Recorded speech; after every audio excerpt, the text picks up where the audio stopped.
ओम सर्वधर्मस्थापकस्तं सर्वधर्मस्वरूपकः आचार्यानं महाचार्य रामकृष्णाय ते नमः।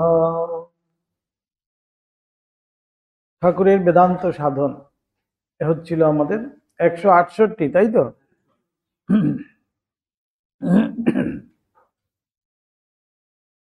ঠাকুরের মনকে নির্বিকল্প করিবার চেষ্টা নিষ্ফল হওয়ায় তো তার আচরণ এবং ঠাকুরের নির্বিকল্প সমাধি লাভ, এখানটায় আজকে পড়বো আমরা।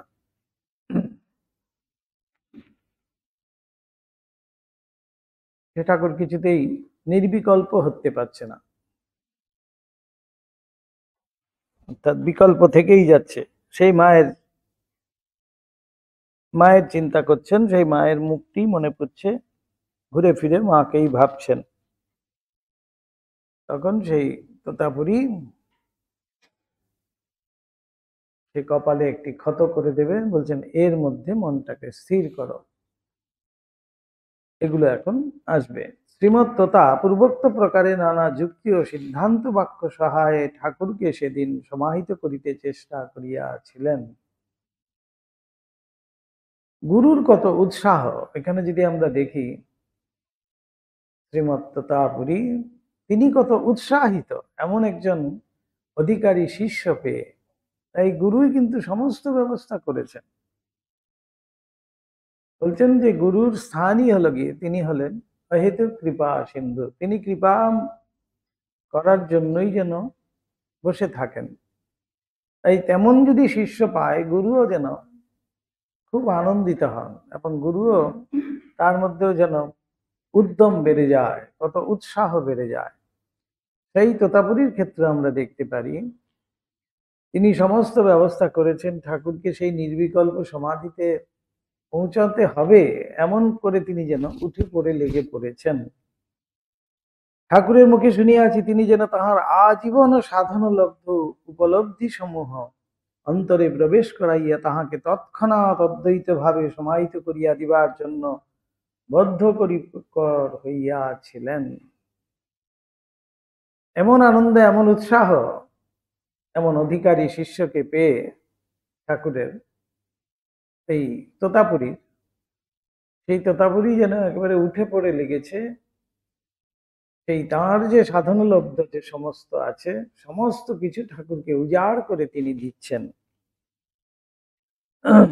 তিনি বলিতেন, দীক্ষা প্রদান করিয়া ন্যাংটা নানা সিদ্ধান্ত বাক্যের উপদেশ করিতে লাগিল এবং মনকে সর্বতভাবে নির্বিকল্প করিয়া অধ্যাত্ম ধ্যানে নিমগ্ন হইয়া যাইতে বলিল। সেই বেদান্তের সমস্ত শিক্ষা, যে দ্রষ্টা, ঘট আর দ্রষ্টা ইত্যাদি, আমাদের যেমন বেদান্ত বাক্যে বলা হচ্ছে যে তুমি দ্রষ্টা, যে ঘট অর্থাৎ একটি ঘট আমি দেখছি,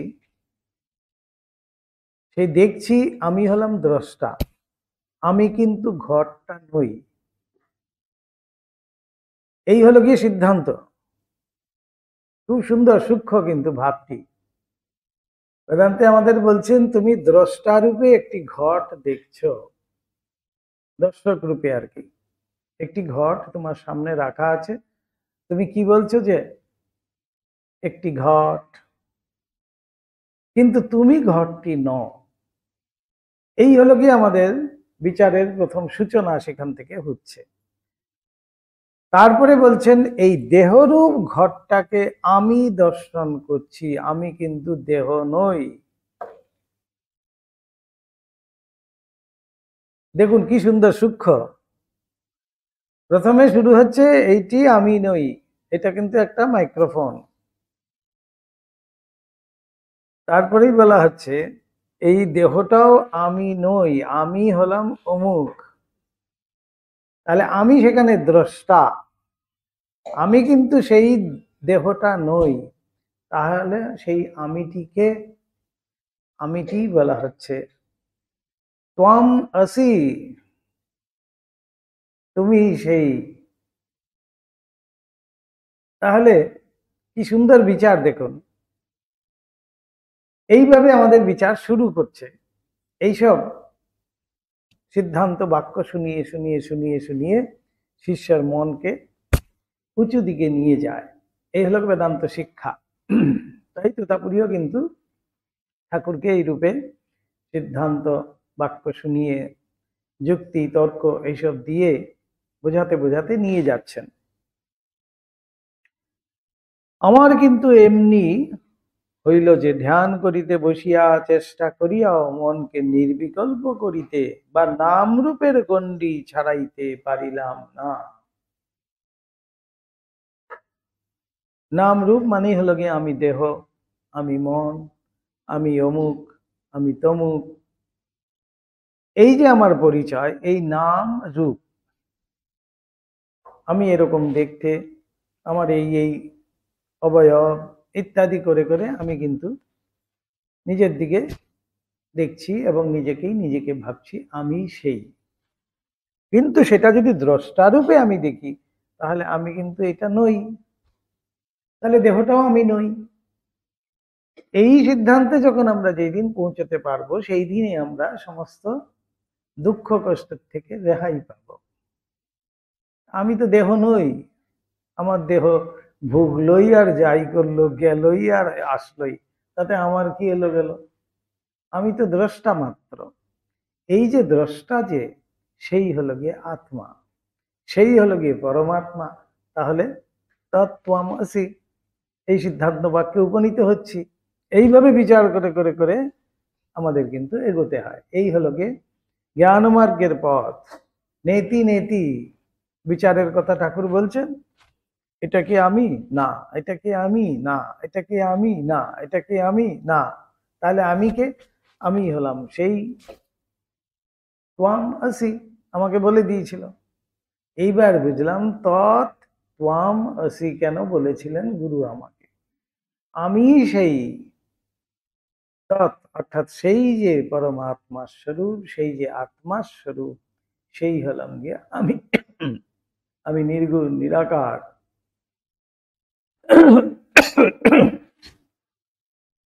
এইভাবে বিচারে আসছে। এই বিচার করতে করতে যেই দিন আমরা সেখানে গিয়ে পৌঁছাতে পারবো, তখন আমার শরীর নয় যখন, তাহলে আর আমি কেন ভুগছি? আমার তো মনে কোনো ক্লেশ নেই, তাহলে কোনো দুঃখ নেই। এ তো শরীরের কাজ শরীর করছে। এই বিভিন্ন সময় যখন আমাদের বিভিন্ন মহারাজদের গিয়ে জিজ্ঞেস করি, মহারাজ কেমন আছে? খুব ভালো আছি। তুমি কেমন আছো? খুব ভালো আছি বলছেন, অথচ শুয়ে আছেন, এদিকে নল, এদিকে এটা, ওদিকে সেটা, সব লাগানো আছে সেবা প্রতিষ্ঠানে। খুব ভালো আছি। আমরা দেখি মনে করবো, হাসবো যে এই একটা কথা হলো, এত সব ভোগান্তি, এত সব কষ্ট চোখে দেখতে পাচ্ছি, আর বলছেন হাসি মুখে এক গাল হেসে বলছেন খুব ভালো আছে। উল্টে জিজ্ঞেস করছেন তুমি কেমন আছো? এই হলো গিয়ে কথা। ওই জায়গায় যদি পৌঁছে যায়, তখন এই শরীরের কাজ শরীর করছে, আমার কি এলো গেল, আমি কিন্তু আনন্দেই আছি, আমার কোনো বিকার নেই। তাই তাকেই বলা হচ্ছে অমৃত। অমৃতের কখনো ক্ষয় নেই, কোনো বিকার নেই। এটাকেই বলা হচ্ছে অমৃতত্ব, এটাকেই বলা হচ্ছে পরম জ্ঞান, এটাকেই বলা হচ্ছে মুক্ত অবস্থা। এই শরীরেই যখন আমাদের এই জ্ঞান আসবে, তখন সেটাকে বলা হচ্ছে জীবন মুক্ত। তাই এবার নির্বিকল্প হতে হবে। ঠাকুরকে এবার চেষ্টা করে চলেছেন নির্বিকল্প, কিন্তু ঠাকুর সেই নাম রূপের গণ্ডি ছাড়িয়ে কখনো যেন বেরোতে পারছেন না। নাম রূপ বলতে এখানে মাকে চিন্তা করছেন, নিজেরকে চিন্তা করছেন তা নয়। নাম রূপ অর্থাৎ মায়ের মূর্তি তার সবসময় মনে আসছে। অন্য সকল বিষয় হইতে মন সহজেই গুটাইয়া আসিতে লাগিল। সবকিছুর থেকে গুটিয়ে আসছে, কিন্তু কিন্তু ওই রূপে গুটাইবা মাত্র তাহাতে শ্রী শ্রী জগদম্বার চিরপরিচিত চিৎ ঘনোজ্জ্বল মূর্তি জ্বলন্ত জীবন্ত ভাবে সমুদিত হইয়া সর্বপ্রকার নাম রূপ ত্যাগের কথা এককালে ভুলাইয়া দিতে লাগিল। সব নিঃশেষ হয়ে গেছে, কিন্তু সেইটি যাচ্ছে না। সেখানেও কিন্তু নাম রূপ, তাহলে নির্বিকল্প হচ্ছে না, বিকল্প থাকছে।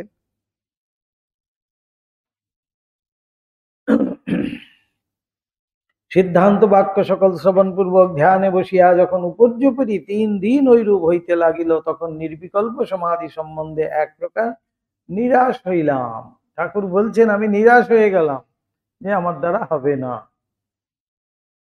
3 দিন ওইভাবে বসে আছেন, বসে বসে ভাবছেন এবং কিছু হলো না, নিরাশ হয়ে গেছেন। এবার নিরাশা এসছে এবং চক্ষুর উন্মিলন করিয়া ন্যাংটাকে বলিলাম, হইল না। মনকে সম্পূর্ণ নির্বিকল্প করিয়া আত্মধ্যানে মগ্ন হইতে পারিলাম না। গুরুকে বলছেন যে আমার দ্বারা হলো না, আমি কিন্তু সেই আত্মধ্যানে মগ্ন হতে পারছি না। কিন্তু উত্তম গুরু, দরকার হলে ঠাকুর বলছেন বুকে হাঁটু দিয়ে খাওয়াবে ওষুধ, খাবি না মানে উত্তম বৈদ্য। তোতা কিন্তু ছেড়ে দিচ্ছেন না, তোতাপুরি, যে আচ্ছা বেশ অভ্যাস করো, হতে থাকুক। আমাদের যেমন গুরু বলেন, আমরা অল্প আধিকারী, সেই জন্য গুরু আমাদেরকে গিয়ে বললে আমাদের কিছুই হচ্ছে, করতে থাকো করতে থাকো, হবে হবে। অল্পাধিকারী আমরা, এই জন্য গুরুও বুঝেন, গুরু ওইভাবেই সান্ত্বনা দিচ্ছেন, হবে হবে, করতে থাকো, হবে। সেই রকম যদি অধিকারী হতাম, গুরু বলতো হবে না মানে এখনই হবে, দাঁড়াও, বলে এমন দিতেন, তখনই বসে হয়ে যেত। কিন্তু সেই অধিকারী আমরা নই, সেই জন্যই আমাদেরও ওই হচ্ছে, হবে, গয়ঙ্গচ্ছ ভাব, সবকিছুর সাথে এটাও হচ্ছে, বেশ তো ভালোই তো, ভালো মন্দ খাচ্ছি, ভালো মন্দ পড়ছি, ঘুরছি যাচ্ছি, সবই করছি, সাথে একটু দুবেলা একটু করে নিলাম, কি আছে, মন্দ কি, সবই হলো এইভাবে। তাই এখানে তোতাপুরি দেখা যাবে, তোতাপুরি কিন্তু ছেড়ে দিচ্ছেন না। তোতাপুরি কি বলছেন, ন্যাংটা তখন ভীষণ উত্তেজিত, হবে না মানে তুমি এরকম অধিকারী, তোমার হবে না মানে এইবার দেখাচ্ছি, দাঁড়াও, বলে ভীষণ উত্তেজিত হইয়া তীব্র তিরস্কার করিয়া বলিল, কেউ হোগা নেহি, অর্থাৎ কি হইবে না, এত বড় কথা, বলিয়া কুটিরের মধ্যে ইতস্তত নিরীক্ষণ করিয়া ভগ্ন কাঁচ খণ্ড, কাঁচের একটি টুকরো নিয়ে এসে কাঁচ খণ্ড দেখিতে পাইয়া উহা গ্রহণ করিল এবং সূচের ন্যায় উহার তীক্ষ্ণ অগ্রভাগ ভ্রু মধ্যে সজোরে বিদ্ধ করিয়া বলিল, এই বিন্দুতে মনকে গুটাইয়া আনো। প্রচুর যখন যন্ত্রণা হয় দেখবেন মন ওইখানেই যায়, বিশেষ করে দাঁত ব্যথা,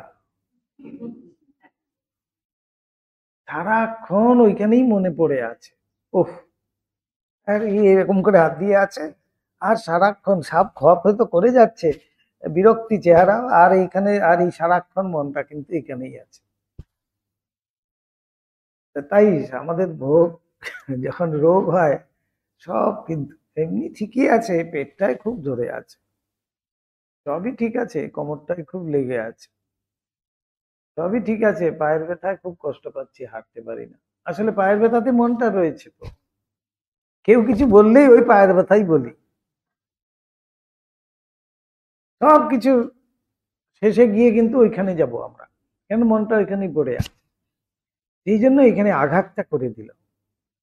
কেমন গুরু দেখুন, উত্তম বৈদ্য বলা হচ্ছে, তো গুরু জানেন কিভাবে নির্বিকল্প হতে পারে। তো আঘাতের চিহ্ন, আঘাত করে দিলেন ভ্রু মধ্যে, একদম এইখানটায় কাঁচ দিয়ে আঘাত করে দিল, রক্ত পড়তে শুরু করলো এবং সেই আঘাতের মধ্যে প্রচন্ড যে ব্যথা হচ্ছে, সেইখানটাতে বলছে মনটাকে স্থির করো।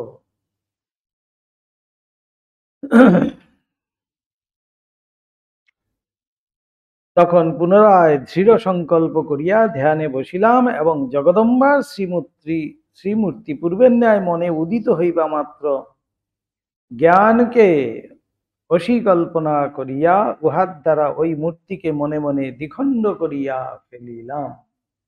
মন যেই একাগ্র হয়েছে, সেই জ্ঞানরূপ অসির কিন্তু সৃষ্টি হয়ে গেছে। জ্ঞান অসি বলে এই জ্ঞান অসির দ্বারাই আমরা মায়ার বন্ধন ছিন্ন করতে পারি। সেই জ্ঞান অসি দিয়ে সেই মূর্তিকে ছিন্ন করে দিলেন। ঠাকুর বলছেন, তখন আর মনে কোনরূপ বিকল্প রহিল না। এই একমাত্র এটিই ছিল বিকল্প, সেই জন্য সেইটাকে জ্ঞানের অসির দিয়ে তিনি ছেদন করলেন, যেন সেখানে জ্ঞান আরোপ করলেন। জ্ঞান অসি মানেই হলো কি, সেখানে জ্ঞান আরোপ করলেন। তিনি তো নির্গুণ নিরাকার। এই যে আরোপ, তিনি তো নির্গুণ নিরাকার, তিনি তো শুধুমাত্র এই মূর্তিতেই তিনি বিরাজিত নন, তিনি নির্গুণ নিরাকার পরব্রহ্মের স্বরূপ। এইটি যখন জ্ঞান আমি আরোপ করলাম, তখনই কিন্তু সেই মূর্তি বিদূরিত হয়ে গেল, সেই মূর্তি কিন্তু সরে গেল সেখান থেকে। এটাই হলো কি জ্ঞান অসি। তখন আর মনে কোনরূপ বিকল্প রহিল না, একেবারে হু হু করিয়া উহা সমগ্র নাম রূপ রাজ্যের উপরে উঠিয়া গেল এবং সমাধিমগ্ন হইলাম। ঠাকুর নিজ মুখে সেইটি বলছেন, সেই অবস্থার কথা। হু হু করিয়া, তখন মন পুরো একেবারে স্পিডটা যেন পেয়ে গেছে, সাথে সাথে সেই মন উঠে গেল। ঠাকুর পূর্বোক্ত প্রকারে সমাধিস্থ হইলে শ্রীমত্ত তা অনেকক্ষণ তাহার নিকটে উপবিষ্ট রহিলেন। দেখছেন সমস্ত লক্ষণগুলো তিনি পরীক্ষা নিরীক্ষা করে দেখছেন যে ঠিক ঠিক নির্বিকল্প হয়েছে তো, ঠিক ঠিক সমাধিস্থ হয়েছে তো, নাকি শরীর বোধ রয়েছে এখন। তাই অনেকক্ষণ ধরে বসে বসে গুরু সেখানে পাহারা দিয়ে লক্ষ্য করে যাচ্ছেন। পরে নিঃশব্দে কুটিরের বাহিরে আগমন পূর্বক তাহার অজ্ঞাতসারে পাছে কেহ কুটিরে প্রবেশ পূর্বক ঠাকুরকে বিরক্ত করে এজন্য দ্বারে তালা লাগাইয়া দিলেন। কিন্তু কুটিরের বাইরে তিনি কিন্তু পাহারা দিচ্ছেন, এমন গুরু দেখুন। শিষ্য সেই পর্যায়ে পৌঁছুক, সেই স্তরে গিয়ে উন্নীত হোক, গুরুও সেটা চাইছেন। সেই জন্য গুরু এত যত্নশীল, এত যত্ন করে তাকে সাধন করিয়ে সেই জায়গায় পৌঁছিয়ে আবার এখন পাহারাও দিচ্ছেন, যাতে কেউ এসে সেই কুটিরে প্রবেশ করে তাকে বিরক্ত না করে। দ্বারে তালা লাগাইয়া দিলেন। অনন্তর কুটিরের অনতি দূরে পঞ্চবটি তলের নিজ আসনে উপবিষ্ট থাকিয়া দ্বার খুলিয়া দিবার জন্য ঠাকুরের আহ্বান প্রতীক্ষা করিতে লাগিলেন। কতখানি যত্নশীল হলে পরে, কতখানি স্নেহ যদি না থাকে শিষ্যের প্রতি, তাহলে কিন্তু গুরু সেরকম করতে পারে না। এবং সেই শিষ্যকে, শিষ্যের একমাত্র ক্রাইটেরিয়া বলা হচ্ছে কি, সেই ক্রাইটেরিয়াই গুরু চাইছেন। অধিকার সে একমাত্র ভগবানকে চায় কিনা, এটি হলো কি শিষ্যের একমাত্র ক্রাইটেরিয়া বলা হচ্ছে। তার এইটি হলো কি একমাত্র যে আমাদের কোয়ালিফিকেশন বলা হয়। কোনো পরীক্ষা দিতে গেলে আমাদেরকে প্রথমেই বলা হয় তো এই কোয়ালিফিকেশনের যারা আছে তারাই সেটাকে অ্যাপ্লাই করতে পারে। আমি সত্যিকারের যদি ভগবানকে চাই, তাহলে কিন্তু গুরু আমার জন্য আছে, আর গুরু খুঁজতে হবে না, তিনি আপনি আসবেন, ভগবানই ব্যবস্থা করবেন গুরু লাভের জন্য। দিন যাইল রাত্রি আসিল, দিনের পর দিন আসিয়া দিবসত্রয় অতিবাহিত হইল। আগের 3 দিন বসেছিলেন, আবার এই 3 দিন দিবসত্রয়। তথাপি ঠাকুর শ্রীমত্ত তাকে দ্বার খুলিয়া দিবার জন্য আহ্বান করিলেন না। তখন ভীষ্ময় কৌতূহল হলে তোতা আপনি আসন ত্যাগ করিয়া উঠিলেন এবং শিষ্যের অবস্থা পরিজ্ঞাত হইবেন বলিয়া অর্গল মোচন করিয়া কুটিরে প্রবেশ করিলেন। গুরু এবার আশ্চর্য হয়ে যাচ্ছেন, তাই তিনি নিজেই আবার সেই তালা খুলে, দরজা খুলে তাকে দেখতে গেছেন। শিষ্যকে দেখিলেন যেমন বসাইয়া গিয়াছিলেন ঠাকুর সেইভাবেই বসিয়া আছেন, দেহে প্রাণের প্রকাশ মাত্র নাই, কিন্তু মুখ প্রশান্ত গম্ভীর জ্যোতির্পূর্ণ। বুঝিলেন বহির্জগৎ সম্বন্ধে শিষ্য এখনো সম্পূর্ণ মৃতকল্প। বহির্জগৎ সম্বন্ধে এখনো কিছু সেন্স আসেইনি, সম্পূর্ণ তুলে দিয়েছে মন। নিবাত নিষ্কম্প প্রদীপবৎ তাহার চিত্ত ব্রহ্মে লীন হইয়া অবস্থান করিতেছে। নিবাত নিষ্কম্প প্রদীপবৎ। একটি প্রদীপ যখন জ্বালাই আমরা, আশেপাশে হাওয়া যখন থাকে দেখবেন প্রদীপের শিখাটা নড়তে থাকে।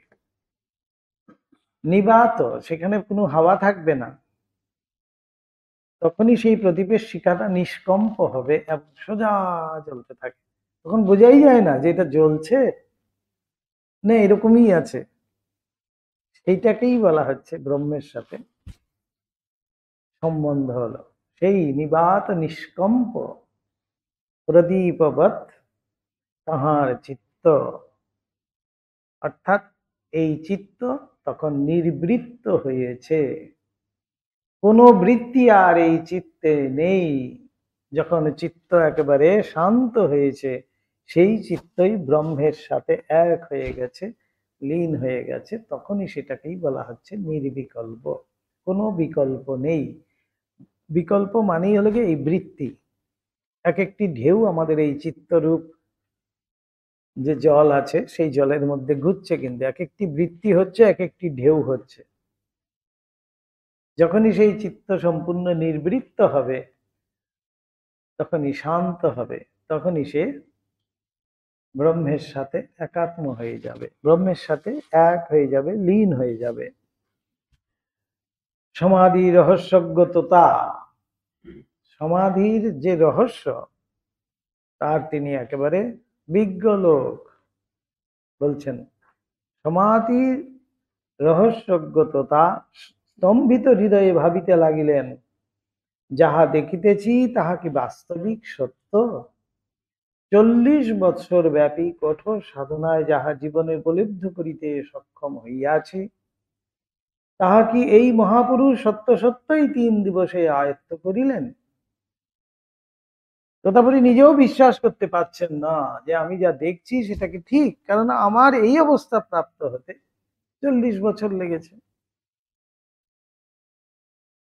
সন্দেহাবেগে তোতা পুনরায় পরীক্ষায় মনোনিবেশ করিলেন, তন্ন তন্ন করিয়া শিষ্য দেহে প্রকাশিত লক্ষণ সকল অনুধাবন করিতে লাগিলেন।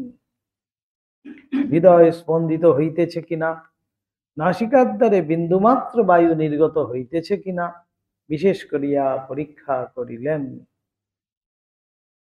একেবারে সামনে গিয়ে তোতা খুব ভালো করে তোতাপুরি দেখছেন, কিন্তু ঠাকুরকে পরীক্ষা করছেন রীতিমতো। ধীর স্থির কাষ্ঠখণ্ডের ন্যায় অচল ভাবে অবস্থিত শিষ্য শরীর বারংবার স্পর্শ করিলেন।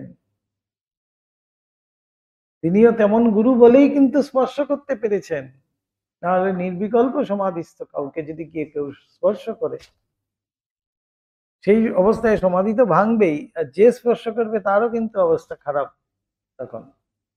কিন্তু তিনি সেই অধিকারী পুরুষ, এমন গুরু, তাই তিনি কিন্তু স্পর্শ করছেন, শিষ্যকে স্পর্শ করে করে দেখছে, ধরে ধরে দেখছে, কাষ্ঠখণ্ডের মতো একেবারে শক্ত হয়ে বসে আছে,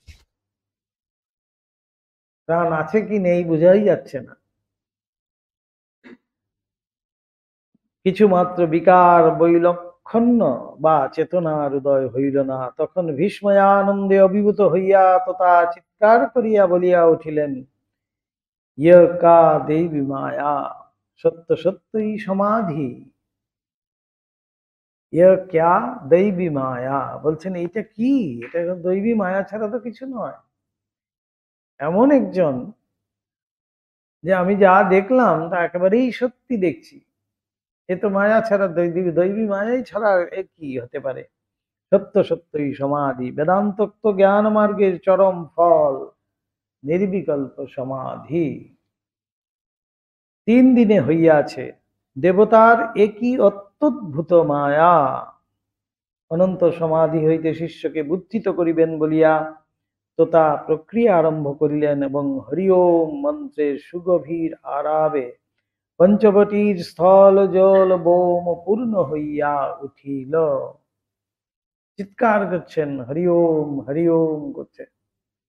প্রথমে শিষ্যের সামনে, কুটিরের বাইরে, চারিদিকে ঘুরে ঘুরে, সেই কুটিরের চারিদিকে ঘুরে ঘুরে তিনি সেই হরি ওম শব্দ করছেন। আর চারিদিক একেবারে যেন গুরু গম্ভীর আওয়াজে সমস্ত স্পন্দিত হচ্ছে। সবাই তখন শুনতে পেয়ে ছুটে এসে হৃদয় রাম প্রথমেই যে কি হয়েছে কি জানি, মামাকে কি করে দিয়েছে।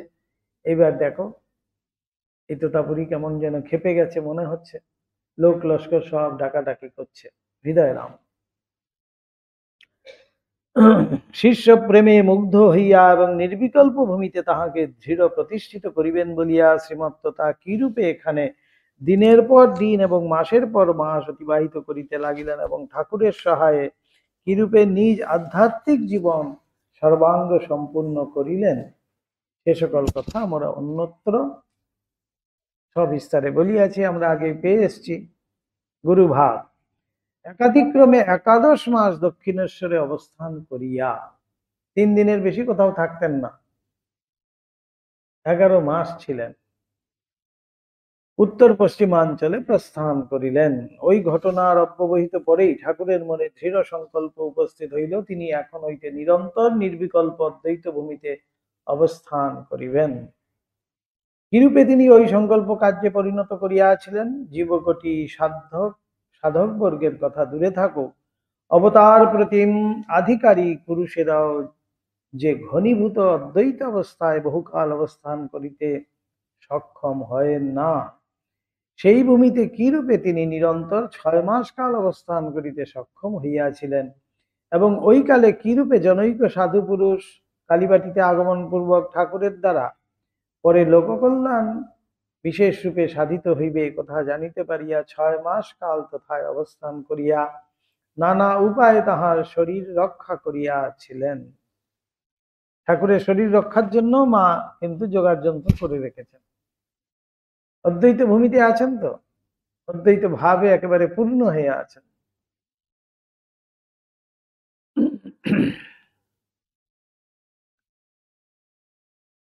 অতএব ঠাকুরের সহায়ে এই কালে মথুর বাবুর জীবনে যে বিশেষ ঘটনা উপস্থিত হইয়াছিল তাহার উল্লেখ করিব। ঠাকুরের ভিতর নানা প্রকার দৈব শক্তির দর্শনে শ্রীযুক্ত মথুরামোহনের ভক্তি বিশ্বাস ইতঃপূর্বেই তাহার প্রতি বিশেষভাবে বর্ধিত হইয়াছিল। এই কালের একটি ঘটনায় সেই ভক্তি অধিকতর অচল ভাব ধারণ পূর্বক চিরকাল তাহাকে ঠাকুরের শরণাপন্ন করিয়া রাখিয়াছিল। মথুরমোহনের দ্বিতীয় আপত্তি শ্রীমতী জগদম্বা দাসী এই কালে গ্রহণী রোগে আক্রান্ত হয়েন। ক্রমশ রোগ এত বাড়িয়া উঠে যে কলিকাতার সুপ্রসিদ্ধ ডাক্তার বৈদ্য সকল তাহার জীবন রক্ষা সম্বন্ধে প্রথমে সংশয়াপন্ন এবং পরে হতাশ হয়েন।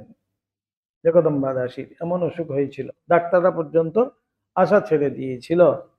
ঠাকুরের নিকট শুনিয়াছি মথুরমোহন সুপুরুষ ছিলেন, কিন্তু দরিদ্রের ঘরে জন্মগ্রহণ করিয়াছিলেন।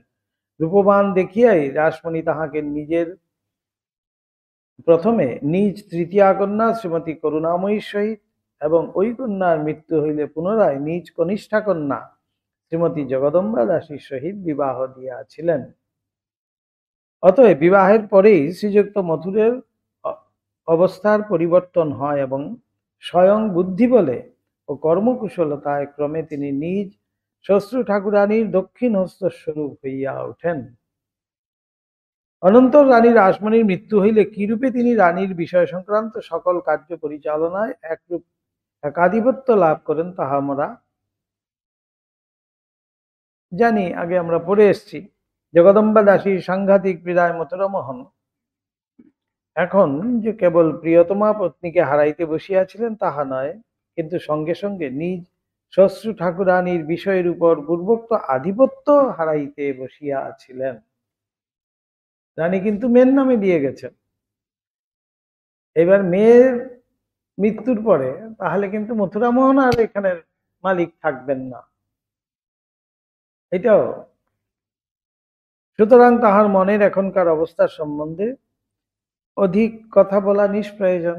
রোগীর অবস্থা দেখিয়া যখন ডাক্তার বৈদ্যরা জবাব দিয়া গেলেন, মথুর তখন কাতর হইয়া দক্ষিণেশ্বরে আসিয়া উপস্থিত হইলেন এবং কালী মন্দিরে শ্রী শ্রী জগন্মাতাকে প্রণাম করিয়া ঠাকুরের অনুসন্ধানে পঞ্চবটিতে আসিলেন। তাহার ওই প্রকার উন্মত্ত প্রায় অবস্থা দেখিয়া ঠাকুর তাহাকে সযত্নে পার্শ্বে বসাইলেন এবং ঐরূপ হইবার কারণ জিজ্ঞাসা করিলেন।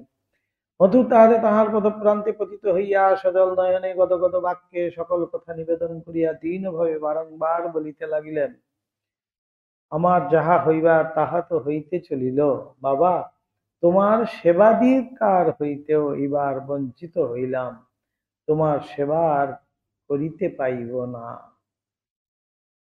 কেন সম্পত্তির থেকে যখন সরে যেতে হবে তখন তো আর এই দক্ষিণেশ্বরে তিনি থাকতে পারবেন না, তাহলে ঠাকুরের সেবাও আর করতে পারবেন না। এইটি যেন মথুরের বেশি কষ্ট ছিল। মথুরের ওইরূপ দৈন্য দেখিয়া ঠাকুরের হৃদয় করুণায় পূর্ণ হইল। তিনি ভাবাবিষ্ট হইয়া মথুরকে বলিলেন, ভয় নাই, তোমার পত্নী আরোগ্য লাভ করিবে। বিশ্বাসী মথুর ঠাকুরকে সাক্ষাৎ দেবতা বলিয়া জানিতেন, সুতরাং তাহার অভয়বাণীতে প্রাণ পাইয়া সেদিন বিদায় গ্রহণ করিলেন। অনন্তর যানবাজারে প্রত্যাগমন করিয়া তিনি দেখিলেন সহসা জগদম্বা দাসী সাংঘাতিক অবস্থার পরিবর্তন হইয়াছে। কৃপা আর কি। ঠাকুর বলিতেন, সেই দিন হইতে জগদম্বা দাসী ধীরে ধীরে আরোগ্য লাভ করিতে লাগিল এবং তাহার ওই রোগটার ভোগ নিজ শরীর দেখাইয়া ঠাকুর নিজের মধ্যে নিয়ে এসছেন।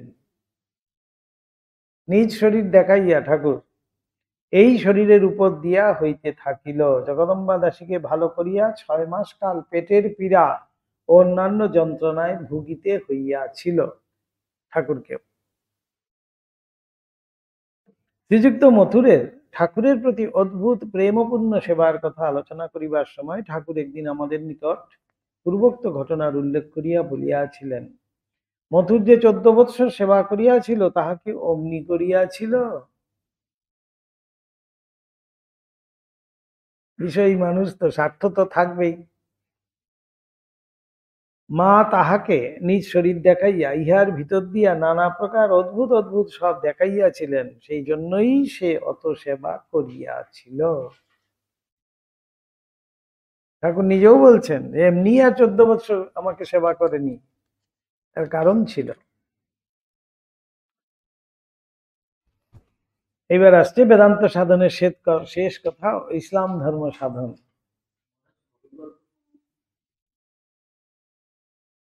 ছবিকল্প মানে যেখানে মূর্তি থাকবে চিন্তাতে।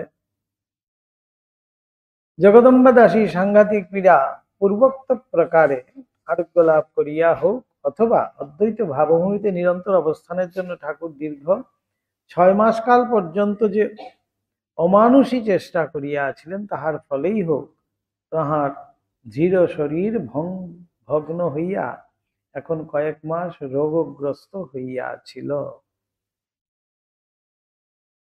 তাই তো মা বলছেন যে আমরা ঠাকুরকে দেখেছি সাধনার শেষে। ঠাকুরের যে পূর্বের চেহারা ছিল, সেই সোনার তাবিজ আর গায়ের রং এক হয়ে গেছিল, এটি সাধনার পূর্বে। সাধনার শেষে ঠাকুর তো অনেক ভেঙে গেছেন। তখন তাহার নিকটে শুনিয়াছি ওই সময় তিনি আমাশয় পীড়ায় কঠিন ভাবে আক্রান্ত হইয়াছিলেন। ভাগিনের হৃদয় নিরন্তর তাহার সেবায় নিযুক্ত ছিল এবং শ্রীযুক্ত মথুর তাহাকে সুস্থ রোগমুক্ত করিবার জন্য প্রসিদ্ধ কবিরাজ গঙ্গাপ্রসাদ সেনের চিকিৎসা অপত্যাদির বিশেষ বন্দোবস্ত করিয়া দিয়াছিলেন। কিন্তু শরীর ওইরূপে ব্যাধিগ্রস্ত হইলেও ঠাকুরের দেহবোধ বিবর্জিত মন এখন যে অপূর্ব শান্তি ও নিরবচ্ছিন্ন আনন্দে অবস্থান করিত তাহা বলিবার নহে। বিন্দুমাত্র উত্তেজনায় উহা শরীর ব্যাধি এবং সংসারের সকল বিষয় হইতে পৃথক হইয়া দূরে নির্বিকল্প ভূমিতে এককালে উপনীত হইত এবং ব্রহ্ম আত্মা বা ঈশ্বরের স্মরণ মাত্রেই অন্য সকল কথা ভুলিয়া তন্ময় হইয়া কিছু কালের জন্য আপনার পৃথক অস্তিত্ববোধ সম্পূর্ণরূপে হারাইয়া ফেলিত। তাই ঠাকুর অহরহ সমাধিতে যেতেন। একটু যদি উদ্দীপনের কথা হতো, সাথে সাথে ঠাকুর সমাধিস্থ হয়ে যেতেন। সুতরাং ব্যাধির প্রকোপে শরীরের অসহ্য যন্ত্রণা উপস্থিত হইলেও তিনি যে উহার সামান্য মাত্রই উপলব্ধি করিতেন একথা বুঝিতে পারা যায়। তবে ওই ব্যাধির যন্ত্রণা সময়ে সময়ে তাহার মনকে উচ্চ ভাবভূমি হইতে নামাইয়া শরীরে যে নিবিষ্ট করিত একথাও আমরা তাহার মুখে শুনিয়াছি। ঠাকুর বলিতেন, এই কালে তাহার নিকটে বেদান্ত মার্গ বিচরণশীল সাধক অগ্রণী পরমহংস সকলের আগমন হইয়াছিল। ঠাকুর বলতেন, সব নেতি নেতি বিচার করছে আর আমার এদিকে পেটের যন্ত্রণায় আমি মরছি, খুব খারাপ অবস্থা। এর মধ্যেই নেতি নেতি হচ্ছে, অস্থিভাতি প্রিয় হচ্ছে, এইসবের মধ্যেই এইসব ওদের কথাও শুনছি। মাঝে মাঝে কিছু ওদের যে যুক্তি তর্ক হচ্ছে কিছুতেই মীমাংসা হচ্ছে না, সেখানে আমিও কিছু বলে দিচ্ছি, তখন আবার তাদের সব মিটমাট হয়ে যাচ্ছে, তারা খুব আনন্দে ভরে পড়ছে, কিন্তু আমার তখন খুব পেটের অসুখ। ঠাকুর বলছেন, ইতর সাধনের ন্যায় ব্যাধির প্রকোপে নিরন্তর মুহ্যমান হইয়া থাকিলে কঠোর দার্শনিক বিচারে ঐরূপ প্রতিনিয়ত যোগদান করা তাহার পক্ষে কখনোই সম্ভবপর হইত না। আমাদের যেটা হয়, আরে না মশাই আজকে হবে না, আজকে শরীর খুব খারাপ বলে দিয়ে আমরা কিন্তু কেটে পড়ি, ওইসবের মধ্যে ঢুকতেই চাই না। ঠাকুরের এমন সব অসুখ, তার মধ্যে ঠাকুর এসব বিচার শুনছেন। নেতি নেতি অস্থিভাতি প্রিয় বিভিন্ন সাধকরা আসছে, তাদের সাথে কথা হচ্ছে, ঠাকুরের ঘরেই সব, সেখানেই সব আড্ডা বসিয়েছে, সেখানেই সব চলছে। আমরা অন্যত্র বলিয়াছি, নির্বিকল্প ভূমিতে নিরন্তর অবস্থানকালে শেষ ভাগে ঠাকুরের এক বিচিত্র দর্শন। বলছেন, অদ্বৈত ভাবে প্রতিষ্ঠিত হইবার পরে ঠাকুরের দর্শন, ওই দর্শনের ফলে তাহার উপলব্ধি সমূহ।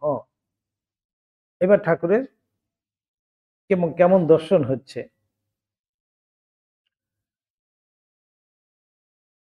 ভাবমুখে অবস্থান, এবার ঠাকুরের ভাবমুখ আসছে। ভাবমুখে অবস্থান কিভাবে হবে, ঠিক গতদিন বলছিলাম, ভাবমুখ সংক্ষেপে যেটা বলা হয়েছিল।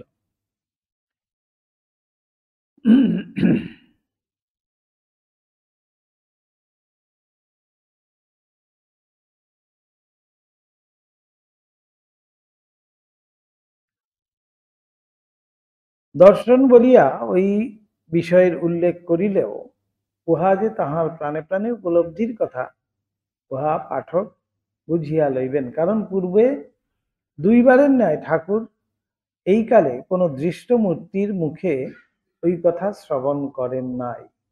আগে যেমন মা বলে দিয়েছিলেন এসে ভাবমুখে থাক, এইবার কিন্তু কোনো দৃষ্ট মূর্তি নয়, কেউ এসে বলে দেয়নি। কিন্তু তুরীয় অদ্বৈত তত্ত্বে একেবারে একীভূত হইয়া অবস্থান না করিয়া যখনই তাহার মন ওই তত্ত্ব হইতে কথঞ্চিত পৃথক হইয়া আপনাকে সগুণ বিরাট ব্রহ্মের বা শ্রী শ্রী জগদম্বার অংশ বলিয়া প্রত্যক্ষ করিতেছিল, তখন উহা ওই বিরাট ব্রহ্মের বিরাট মনে ঐরূপ ভাব বা ইচ্ছার বিদ্যমানতা সাক্ষাৎ উপলব্ধি করিয়াছিল। এই যে স্বামীজির যেটা আলমোড়াতে স্বামীজি যেটা প্রত্যক্ষ অনুভব করলেন, কি মাইক্রোকোজম ম্যাক্রোকোজম, আমি নিজেই যে বিরাট বা বিরাটই যে আমি, সেটা বুঝলেন যেন। এই হলো গিয়ে নির্বিকল্প সমাধির একেবারে তত্ত্ব কথা। আমি সেই তত্ত্বমসি, আগেই বলছিলাম তত্ত্বমসি অহম ব্রহ্মাস্মি প্রজ্ঞানম ব্রহ্ম ইত্যাদি তো আমাদের বেদান্ত বাক্য রয়েছে। অয়মাত্মা ব্রহ্ম, এগুলো হলো কি বেদান্ত আমাদের সিদ্ধান্ত বাক্য যেগুলো আছে, সেগুলো যেন প্রাণে প্রাণে অনুভব করা। তাই ব্যক্তি, আমি ব্যক্তি যে, সেই ব্যক্তিটি কিন্তু আমি বিরাটের মধ্যেই আছি, আবার বিরাটই আমার মধ্যে আছে। এই যে সত্তা, অর্থাৎ সেই এক ভিন্ন দুই কাউকে দেখছি না। এটাকেই বলা হচ্ছে এই মাইক্রোকজম ম্যাক্রোকজম, ম্যাক্রোকজমই মাইক্রোকজম, মাইক্রোকজমই ম্যাক্রোকজম। সেখানেই ঠাকুরেরও সেই দর্শন হচ্ছে।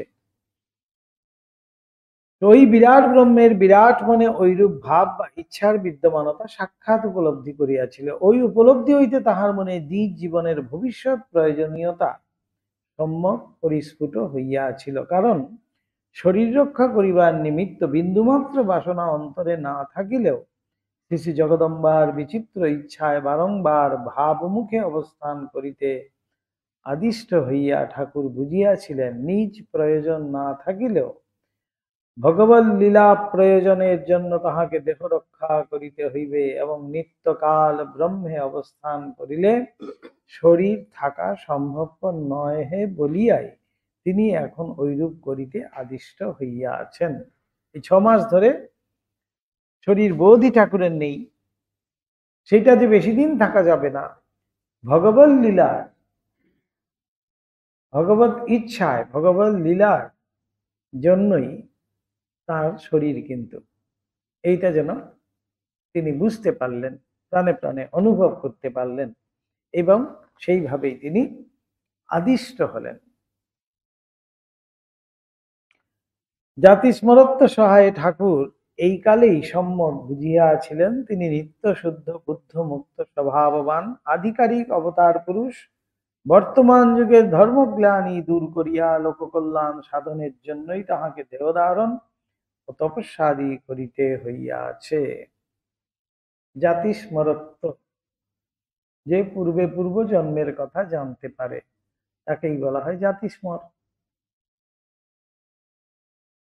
সেইভাবেই যেন ঠাকুর জানতে পেরেছিলেন যে আমিও আগে আগে এসছি, এইবারও এই ধর্মের গ্লানি দূর করার জন্যই এই শরীর ধারণ, লোককল্যাণ সাধনের জন্য বলাই হচ্ছে। একথাও তাহার এই সময় হৃদয়ঙ্গম হইয়াছিল যে শ্রী শ্রী জগন্মাতা উদ্দেশ্য বিশেষ সাধনের জন্যই এবার তাহাকে বাহ্যৈশ্বর্যের আরম্ভর পরিশূন্য ও নিরক্ষর করিয়া দরিদ্র ব্রাহ্মণ কুলে আনয়ন করিয়াছেন এবং ওই লীলা রহস্য তাহার জীবৎকালে স্বল্প লোকে বুঝিতে সমর্থ হইলেও যে প্রবল আধ্যাত্মিক তরঙ্গ তাহার শরীর মনের দ্বারা জগতে উদিত হইবে তাহার সর্বতভাবে অমোঘ থাকিয়া অনন্তকাল জনসাধারণের কল্যাণ সাধন করিতে থাকিবে। তাই আজও আমরা সেটি দেখতে পাচ্ছি। তখনকার বেশি লোকে কিন্তু ঠাকুরকে বুঝতেও পারেনি, জানতেও পারেনি, এবং কেন এই নিরক্ষর দরিদ্র করে এনেছিলেন সেটাও একটি কারণ। বাহ্য ঐশ্বর্যের কোনো প্রকাশ ছিল না ঠাকুরের মধ্যে, অর্থাৎ বিদ্যার ঐশ্বর্য পর্যন্ত দেখা যায়নি সেইভাবে, অর্থাৎ তিনি কোনো পাশ করা স্কুল বা কলেজ পাশ করা কেউ ছিলেন না, সেখানেই বলা হচ্ছে আড়ম্বর শূন্য। ঐরূপ অসাধারণ উপলব্ধি সকল ঠাকুরের কিরূপে উপস্থিত হইয়াছিল বুঝিতে হইলে শাস্ত্রের কয়েকটি কথা আমাদিগকে স্মরণ করিতে হইবে। এবার শাস্ত্র প্রমাণ দিয়ে সেটা বুঝাতে হবে যে ঠাকুর নিজে নিজে এটা ভেবে নিচ্ছেন, ও তো মাথার খেয়াল আমরা বলতে পারি, সেই জন্য শাস্ত্র প্রমাণ দিচ্ছেন লীলা প্রসঙ্গকার এখানে। ব্রহ্মজ্ঞান লাভের পূর্বে সাধকের জাতি স্মরত্ব লাভ সম্বন্ধে শাস্ত্রীয় কথা, এটি শাস্ত্রে প্রমাণিত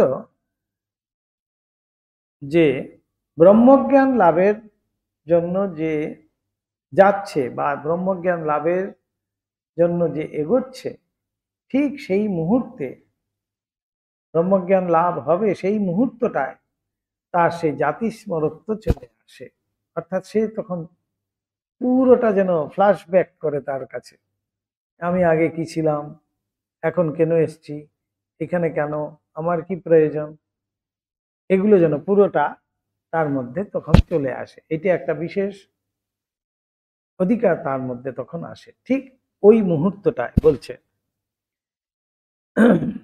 শাস্ত্র বলেন অদ্বৈত ভাব সহায়ে জ্ঞান স্বরূপে পূর্ণরূপে অবস্থান করিবার পূর্বে সাধক জাতিশ্বরত্ব লাভ করিয়া থাকেন, অথবা ওই ভাবের পরিপাকে তাহার স্মৃতি তখন এত দূর পরিণত অবস্থায় উপনীত হয় যে ইতঃপূর্বে তিনি যেভাবে যথায় যতবার শরীর পরিগ্রহ পূর্বক যাহা কিছু সুকৃত দুষ্কৃতের অনুষ্ঠান করিয়াছিলেন, সে সকল কথা তাহার স্মরণ পথে উদিত হইয়া থাকে। সমস্ত জ্ঞানের অধিকারী হয়ে যাচ্ছে তো, সেই জন্য আগে আগে পূর্ব জন্মে তিনি কি করে এসছেন সেগুলোও তার মধ্যে চলে আসছে। তখনই তাকে বলা হচ্ছে, সেটাকেই ব্রহ্মজ্ঞান বলা হচ্ছে। ব্রহ্মজ্ঞান মানেই হলো যে যেই জ্ঞানকে প্রাপ্ত হলে পরে আর কোনো জ্ঞানের প্রয়োজন থাকে না, তাহলে কোনোটাই তো বাদ থাকতে পারবে না তার থেকে। এই জন্য পূর্ব জন্মে যা কিছু ছিল সেগুলোও তার মধ্যে চলে আসছে অটোমেটিক্যালি। বলছেন ওটা যেন একটা গিফট হিসাবে চলে আসে। এই জন্মে তো সমস্তই পাচ্ছে, সমস্ত জ্ঞানের অধিকারী তিনি হচ্ছেন। আগের জন্মেরও যা যা ছিল সেগুলো সব স্মরণে চলে আসছে তখন। বলে না, হ্যাঁ, ফলে সংসারের সকল বিষয়ে নশ্বরতা ও রূপ রসাদি ভোগ সুখের পশ্চাৎ ধাবিত হইয়া বারংবার একইভাবে জন্ম পরিগ্রহে নিষ্ফলতা সম্যক প্রত্যক্ষীভূত হইয়া তাহার মনে তীব্র বৈরাগ্য উপস্থিত হয়, এবং ওই বৈরাগ্য সহায়ে তাহার প্রাণ সর্ববিধ বাসনা হইতে এককালে পৃথক হইয়া দণ্ডায়মান হয়। কেননা আগে আগে আগে আগে আমার এই জন্ম ছিল, সুতরাং এইবার আর এই বিষয় আশয় এই শরীর এইসবের মধ্যে আমার কোনো ভাতেই মন নেই। তো প্রচন্ড বৈরাগ্য আসে তার মধ্যে, তখনই সে কিন্তু সমস্ত বাসনা শূন্য হয়ে যায় তার মন। উপনিষদ বলেন ঐরূপ পুরুষ সিদ্ধ সংকল্প হয়েন। সিদ্ধ সংকল্প যেই মুহূর্তে ভাবছে সেই মুহূর্তে তার সামনে চলে আসছে। ঠাকুরের জীবনেও আমরা পাই, মায়ের জীবনেও আমরা পাই। মা ভালুকের কথা বলছেন, হঠাৎ দেখা গেল ভালুক চলে এসছে। আমজাদের কথা বলতে বলতেই দেখছে সন্ধ্যেবেলা আমজাদ এসে হাজির হয়েছে। এই ছোট ছোট ঘটনা দিয়ে বোঝা যায় সিদ্ধ সংকল্প। ঠাকুর শুধু ভাবছেন বসে বসে, তাতেই কিন্তু হয়ে যাচ্ছে। সেখানে বোঝাতে গিয়েই আমাদের ভগবান বিষ্ণুর কথা বলা হচ্ছে। তিনি অনন্ত শয্যায় শায়িত, খুব চুপ করে কিন্তু শুয়ে আছেন। শুয়ে শুয়ে তিনি সংকল্প করা মাত্রই কিন্তু সৃষ্টি হচ্ছে। শুয়ে শুয়ে হঠাৎ তার মনের মধ্যে একটি আসছে যে এখন এই সৃষ্টি করতে হবে। এই সংকল্প গ্রহণ মাত্রই তিনি চোখের সামনে কিন্তু দেখতে পাচ্ছেন। এই সিদ্ধ সংকল্পত্ব যেটা, সিদ্ধ সংকল্পের যে ভাব, এটি ঈশ্বরের একটি বিশেষ ভাব বলা হয়। বিশেষ ভাব অর্থাৎ তার জন্য সেই শক্তি প্রবাহে যেন তিনি সেইটা করতে পারেন, তিনি সেখানে তখন অধিকারী হয়ে যান। সিদ্ধ সংকল্প যেই মুহূর্তে তিনি কল্পনা করবেন সেই মুহূর্তে সেই কল্পনা সত্য হয়। এইভাবেই কিন্তু বলছেন যে ভগবান বিষ্ণু অনন্ত শয্যায় শুয়ে আছেন। তিনি শুয়ে শুয়ে শুধুমাত্র সংকল্প, যেই মুহূর্তে মনের মধ্যে সংকল্প এলো সেই মুহূর্তে তার সামনে তিনি কিন্তু দেখতে পাচ্ছেন। সত্য সংকল্প, তাকেই বলা হচ্ছে সত্য সংকল্প। যেই মুহূর্তে সংকল্প এসছে সেই মুহূর্তে তার সামনে সেই বস্তু চলে আসছে। ঠাকুরের মধ্যে সেই তখন ঈশ্বরত্ব ভাব চলে এসছে, তখন সেটাই বোঝাচ্ছে। উপনিষদ বলেন ঐরূপ পুরুষ সিদ্ধ সংকল্প হয়, এবং দেব পিতৃ প্রভৃতি যখন যে লোক প্রত্যক্ষ করিতে তাহার ইচ্ছা হয়, ইচ্ছা মাত্রই তিনি যে কোনো লোকে বিচরণ করতে পারেন, এমন অধিকার হয়ে যায়। ঈশ্বরের এটি একটি বলছেন বিশেষ অধিকার আর কি। প্রত্যক্ষ করিতে ইচ্ছা করেন তখনই তাহার মন সমাধি বলে ওই সকল লোক সাক্ষাৎ প্রত্যক্ষ করিতে সমর্থ হয়। মহামুনি পতঞ্জলি তৎকৃত যোগশাস্ত্রে ওই বিষয়ের উল্লেখ করিয়া বলিয়াছেন যে ঐরূপ পুরুষের সর্ববিধ বিভূতি বা যোগৈশ্বর্যে শত উদিত হইয়া থাকে। যোগৈশ্বর্য পুরুষ বলছেন ষোড়শ্বর্যপূর্ণ, ভগবান ষোড়শ্বর্যপূর্ণ। কেন? তার মানে তিনি যেখানে খুশি যখন খুশি যেতে পারেন, যা খুশি করতে পারেন, সেই অধিকার তার মধ্যে তখন চলে আসে। পঞ্চদশিকার সায়ন মাধব ঐরূপ পুরুষের বাসনা রাহিত্য এবং যোগৈশ্বর্য লাভ উভয় কথা সামঞ্জস্য করিয়া বলিয়াছেন যে ঐরূপ বিচিত্র ঐশ্বর্য সকল লাভ করিলেও অন্তরে বিন্দুমাত্র বাসনা না থাকায় তাহারা ওই সকল শক্তি কখনো প্রয়োগ করেন না। তাই ঠাকুর বলছেন, আমি তো ইচ্ছা করলে কামার পুকুরটাকে সোনা দিয়ে মুড়িয়ে দিতে পারি, কিন্তু সেই বাসনাও তাদের থাকে না। ইচ্ছা করলেই কিন্তু পারেন। এটাকেই বলা হচ্ছে ষোড়শ্বর্যপূর্ণ। ঈশ্বরের ঈশ্বরত্ব বলতে যেটা বোঝায়, ঈশ্বর ইচ্ছা মাত্রই, সংকল্প মাত্রই তিনি সেটা করতে পারেন। সেখানেই বলছেন যে তাদের বিন্দুমাত্র বাসনা থাকে না বা কখনো প্রয়োগও করেন না। পুরুষ সংসারে যে অবস্থায় থাকিতে থাকিতে ব্রহ্মজ্ঞান লাভ করে, জ্ঞান লাভের পরে তদবস্থাতে কালাতিপাত করে। তাই বলছেন যে ব্রহ্মজ্ঞান হয়ে গেলে কি হয়? দুটো কি শিং বেরোয়?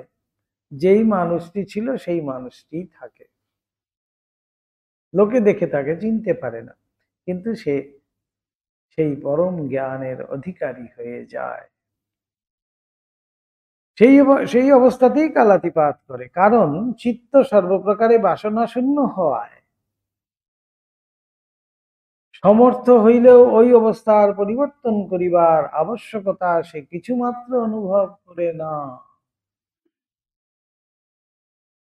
বাসনা শূন্য, সেই জন্য বাবা অনেকদিন এত কষ্ট করে এসছি, গরমে খুব কষ্ট পেয়েছি, এখন ঘরে একটা এসি লাগিয়ে দিই। সেই সব আর বাসনাও কিন্তু নাই। এতদিন খুব কষ্ট করে করে এই বাসে ট্রামে ওইসব টোটো মোটোতে গেছি, এবার একটা গাড়ি করে ফেলি,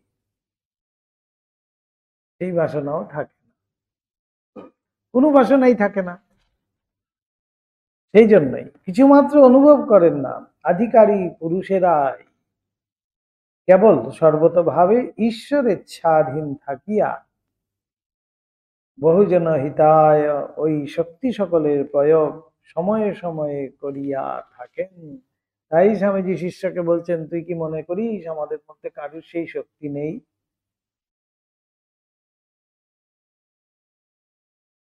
আমাদের অনেক সাধুদের মধ্যে সেগুলো রয়েছে, কিন্তু যেহেতু ঠাকুর সেইভাবে বলে গেছেন, স্বামীজি সেইভাবে বলে গেছেন, হয়তো সেইভাবে আমরা দেখতেই পাচ্ছি না। কোথাও কোথাও দেখছি যে লাখে লাখে লোক গিয়ে একজনকে দেখতে যাচ্ছে, এখানে দেখছি যে দুজনও লোক আসছে না। তার মানে কি হল? তার মানে ইনি কম পাওয়ারফুল নাকি, এই জন্য আসছে না ওনার কাছে? তা কিন্তু নয়। সেখানে কিন্তু তিনি কিছুই দেখাচ্ছেন না, কিন্তু যারা ঠিক ঠিক জানবে, ঠিক ঠিক বুঝবে, তারা কিন্তু ঠিকই ধরবে। এই হলো কথা। তাই বলছিলাম একদিন ঘটনা, যে আমাদের ঠাকুরের উৎসবের সময় একটা এই আমাদের প্যান্ডেল হয়েছে, সেখানে লেকচার চলছে। তো সেখানে ভূতেশানন্দজি মহারাজ লেকচার দিচ্ছেন যে জীবন মুক্ত পুরুষ, ব্রহ্মজ্ঞানী পুরুষ, এইসব দিয়ে কথা হচ্ছে। বলতে বলতে তিনি তখন বলছেন যে আমাদের চোখের সামনেই হয়তো কত ব্রহ্মজ্ঞানীরা ঘুরে বেড়াচ্ছেন, কিন্তু চিনবে কিভাবে? সেই চক্ষু যদি আমার না হয়, তাহলে আমি ব্রহ্মজ্ঞানীকেও চিনব না। যে একজন ব্রহ্মজ্ঞানী আরেক ব্রহ্মজ্ঞানীকে চেনে, কতজন হয়তো ঘুরে বেড়াচ্ছে। তখন দেখা গেল গম্ভীর মহারাজ এখানে পায়চারি করছেন, সবাই সেদিকে এরকম করে তাকাচ্ছে। কি ইঙ্গিত করলেন কেউ কিছু বুঝলো না, কিন্তু যারা বোঝার একটু একটু তারা বুঝলো। এখনো মনে আছে আমার সেই। সেরকম আমাদের এরকম সব অনেক ঘটনাই কিন্তু রয়েছে। কেন বলছেন ঈশ্বরের ইচ্ছাধীন, ঈশ্বরের ইচ্ছায় উপরে নির্ভর করেই তারা কিন্তু ওইভাবেই থাকবে। এতটুকু পরিবর্তন তাদের মধ্যে কিছুই দেখা যায় না। যেই চটি জুতা পায়ে দিতেন সেই চটি জুতাই পায়ে দিচ্ছেন। ঠাকুরের এই অবস্থা হয়ে যাওয়ার পরেও ঠাকুর সেই ছোট তক্তপোষের ঠাকুর কিন্তু শুচ্ছেন, মায়ের প্রসাদী খাচ্ছেন, ঘোড়ার গাড়ি করে কলকাতার এখানে সেখানে যাচ্ছেন। ওই তিনি তো ইচ্ছা মাত্রই তো চলে যেতে পারতেন, তো গাড়ি তো দরকার ছিল না ওনার, ইচ্ছা মাত্রই কিন্তু সেখানে পৌঁছে দিতে পারতেন। যেমন আমরা গল্পে পাই পুরাণ আদিতে, এই ছিলেন তো এই নেই, কিছু কিছু ঘটনা আমরা দেখতে পাই সেখানে। যে হৃদয়রামকে বলছেন তো আমি যাব ঠিক আছে, হৃদয়রাম ঠিক দেখতে পেলেন সেই সন্ধি পূজার সময় মায়ের পাশে ঠাকুর যেন জ্যোতির্ময় রূপে দাঁড়িয়ে আছে। কোথাও কোথাও একটু একটু জায়গায় যেন কোথাও একটু একটু আমরা প্রকাশিত দেখতে পাই। নাহলে কিন্তু ঠাকুরের জীবনে কোথাও কোনো অলৌকিকত্ব ওইভাবে কিন্তু আমরা দেখতে পাই না। কেন? ওই জন্য বলছেন কেবল সর্বতোভাবে ঈশ্বরের ইচ্ছাধীন থাকিয়া বহুজন হিতায় ওই শক্তি সকলের প্রয়োগ সময়ে সময়ে করিয়া থাকেন। তাই স্বামীজিকে, নরেন্দ্রনাথকে কাশীপুর উদ্যান বাড়িতে কি বললেন মাথায় হাত দিয়ে? সবকিছু দিয়ে তোকে এবার আমি ফকির হলুম, এই শক্তিতে তুই এইবার মায়ের কাজ করবি। এই যে শক্তি দিয়ে গেলেন, কি দিয়ে গেলেন সেটা স্বামীজি জানেন আর ঠাকুরই জানেন, আমরা কি বুঝবো?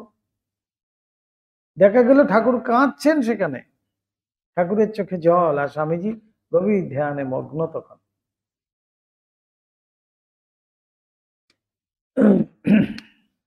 এই পরম্পরা বহুজন হিতায়, শুধুমাত্র বহুজনের হিতের জন্যই ভগবান যুগে যুগে অবতার রূপে আসেন, এসে অতি সাধারণভাবে আমাদের সাথে থেকে আমাদেরকে পথ দেখান, শুধু আমাদেরই হিতের জন্য। বলছেন আমাদেরই মঙ্গলের জন্য, অন্য কিছুর জন্য নয়।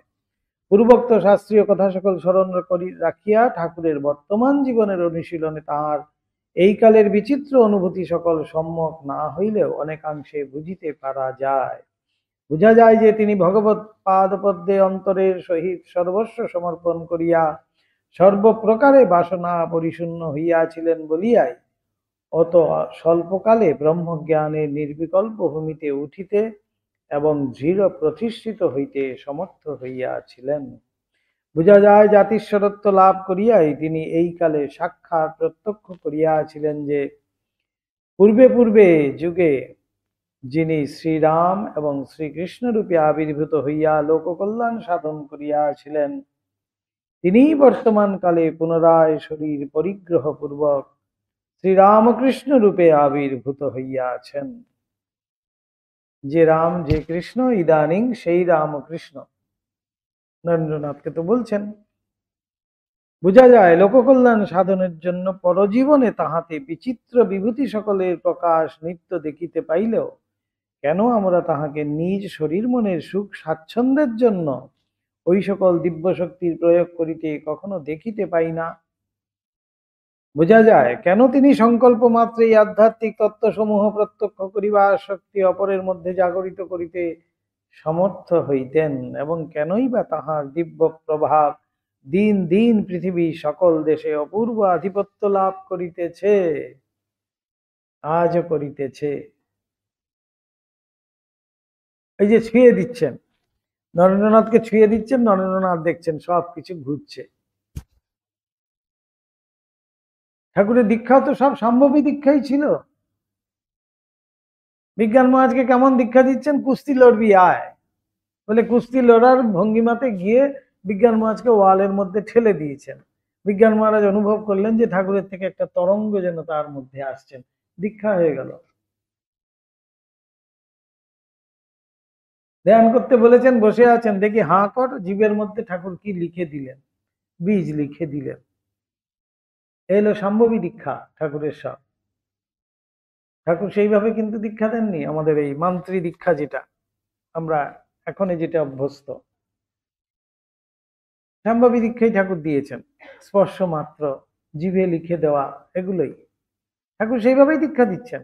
অর্থাৎ শক্তি সঞ্চার করার তার মধ্যে সেই ইচ্ছাবাস, কল্পনা, সেই সংকল্প মাত্রেই তিনি কিন্তু সেই শক্তি অপরে প্রবাহিত করে দিতে পারতেন, সঞ্চারিত করতে পারতেন।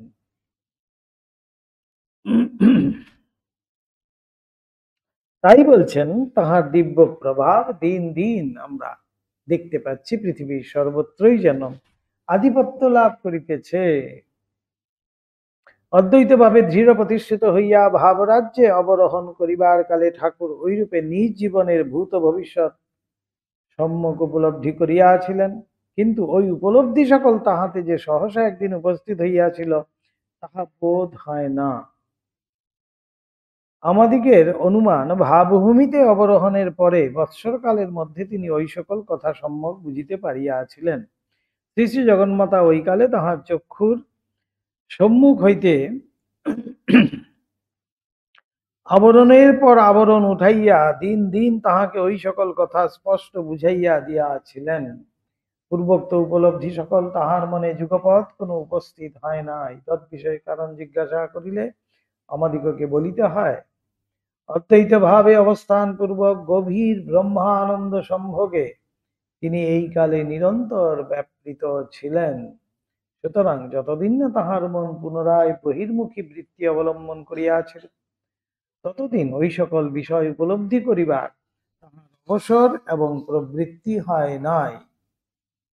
ওইরূপে সাধনকালের প্রারম্ভে ঠাকুর শ্রী শ্রী জগন্মাতার নিকটে যে প্রার্থনা করিয়াছিলেন, মা, আমি কি করিব তাহা কিছুই জানি না, তুই স্বয়ং আমাকে যাহা শিখাইবি তাহাই শিখিব, তাহাই এই কালে পূর্ণ হইয়াছিল।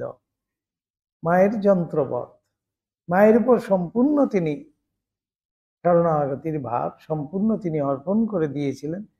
তাই মায়ের কাছে বলছেন যে, মা, তুমি যেমন শেখাবে আমি সেই রকমই শিখবো, আমার কোনো বাসনা বলে কিছু নেই।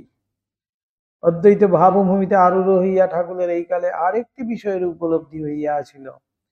তিনি হৃদয়ঙ্গম করিয়াছিলেন যে অদ্বৈত ভাবে সুপ্রতিষ্ঠিত হওয়াই সর্ববিধ সাধন ভজনের চরম উদ্দেশ্য। তাই রাজা মহারাজ বলছেন, নির্বিকল্প সমাধি থেকেই আধ্যাত্মিকতা শুরু।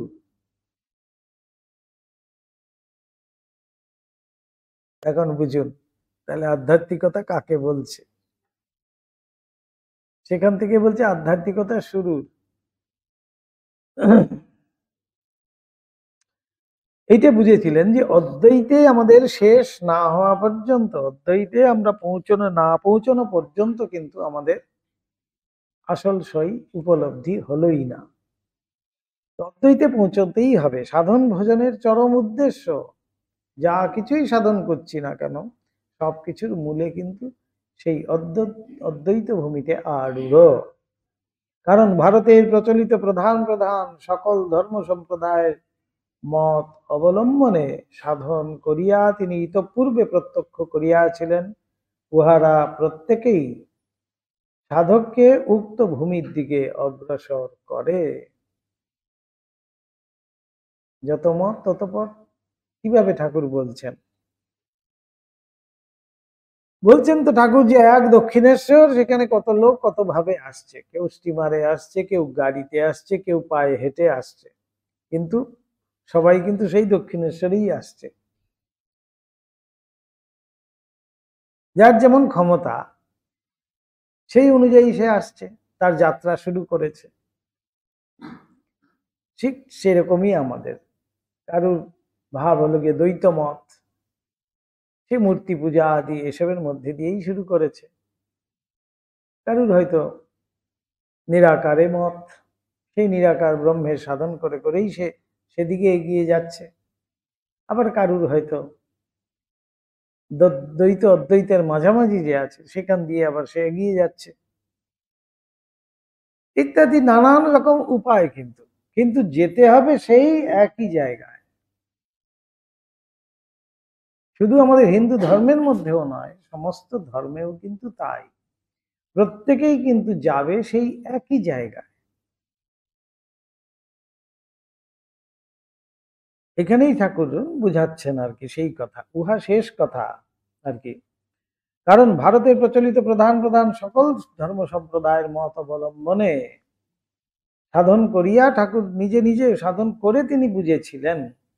অদ্বৈত ভাবের কথা জিজ্ঞাসা করিলে তিনি তিনি সেজন্য আমাদিগকে বারংবার বলিতেন, উহা শেষ কথা রে, শেষ কথা।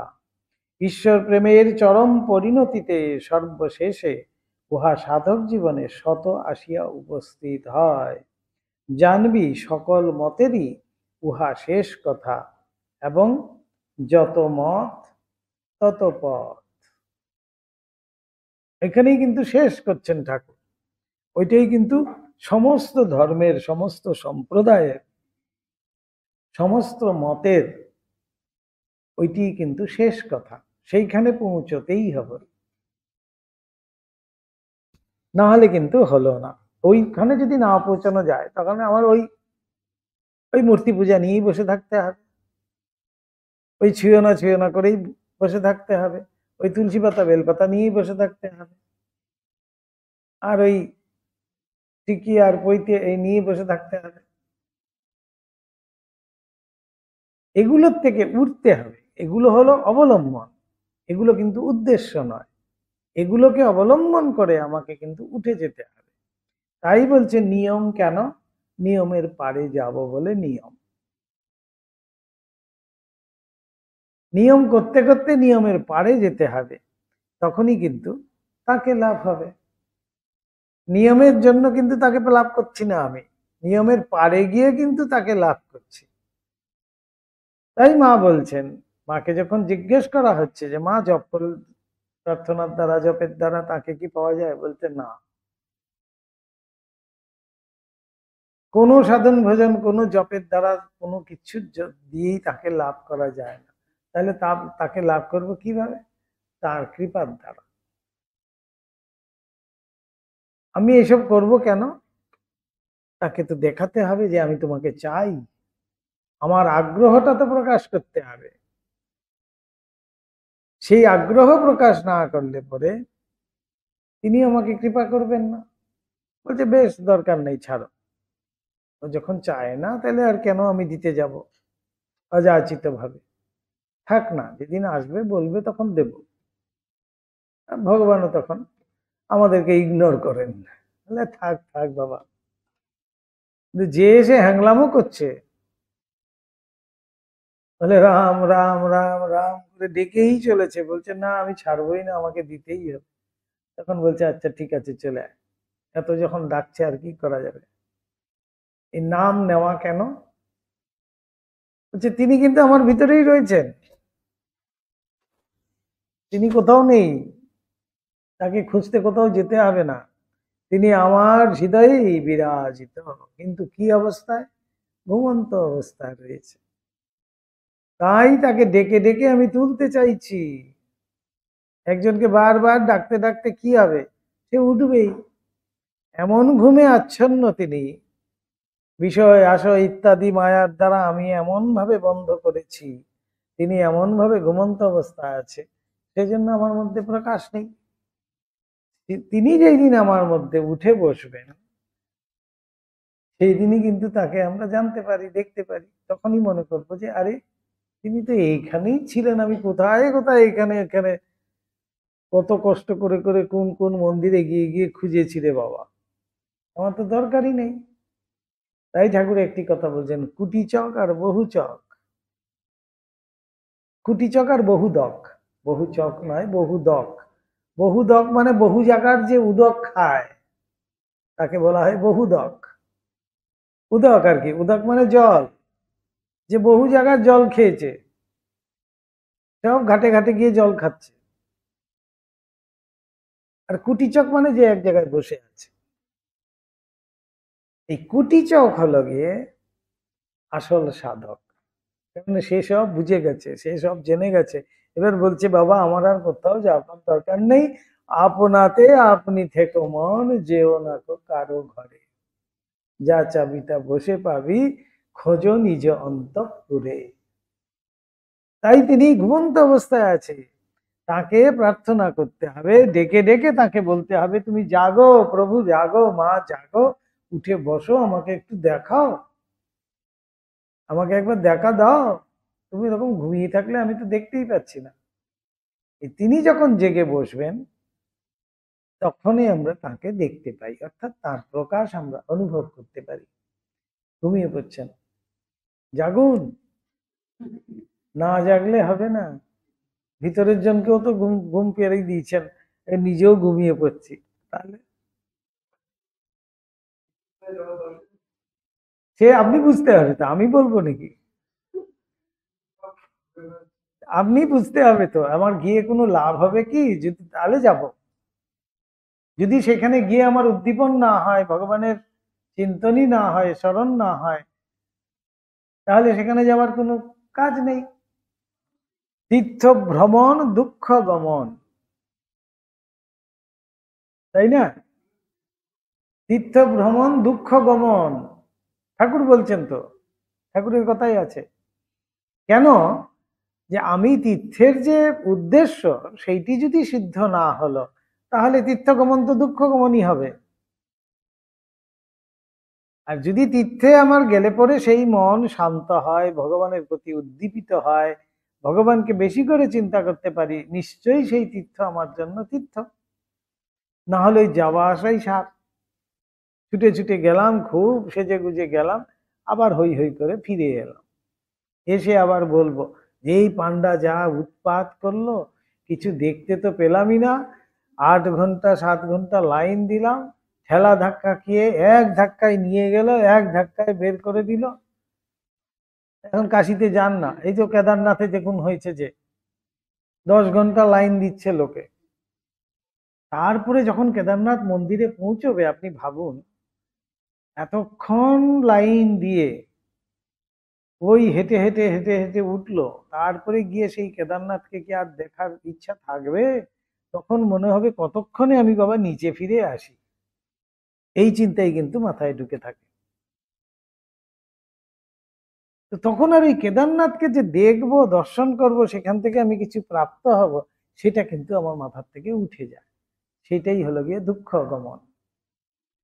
তাই বলছে তীর্থের উদ্দেশ্য যদি সফল না হলো, সিদ্ধ না হলো, তাহলে সেই তীর্থে যাওয়ার কোনো মানে নেই।